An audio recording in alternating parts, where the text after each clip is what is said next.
ప్రభువైన యేసుక్రీస్తు నామములో మీకు సమాధానం కలుగునుగాక. షలోం. ఈ ఉదయకాల సమయం కొరకు సామెతల గ్రంథము 19వ అధ్యాయము 17వ వచనము.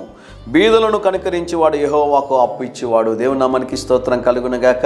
మన చుట్టూ చాలామంది బీదవారు ఉంటారండి. వీలైతే వారికి సహాయం చేయడానికి ప్రయత్నం చేయండి.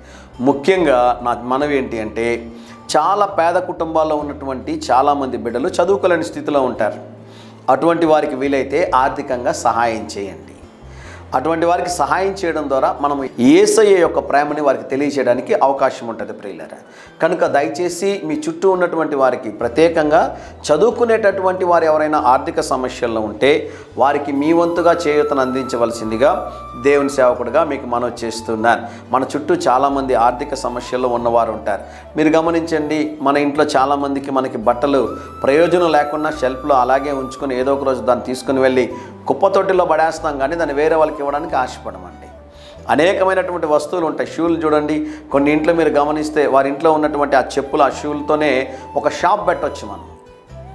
ఆ షూలు చెప్పులు లేని వారు చాలామంది ఉన్నారు. వారికి సహాయం చేయొచ్చు కదా. మీకు ఎలాగో ప్రయోజనకరంగా లేదు కాబట్టి అది ఉపయోగపడే వారికి మరి ఇవ్వడానికి ప్రయత్నం చేయవలసిందిగా మనం చేస్తున్నాను. మీ వంతు మీకున్నటువంటి దాంట్లో, మీరు కలిగి ఉన్న దాంట్లో కొంత ఇతరులకు కూడా సహాయం చేయాలని దేవుని సేవకుడుగా నేను మనవి చేస్తున్నాను. ముఖ్య గమనిక, ముఖ్య ప్రకటన, జాగ్రత్తగా చూడండి. దయచేసి నన్ను ఏమనుకోవద్దండి, జాగ్రత్తగా చూడండి.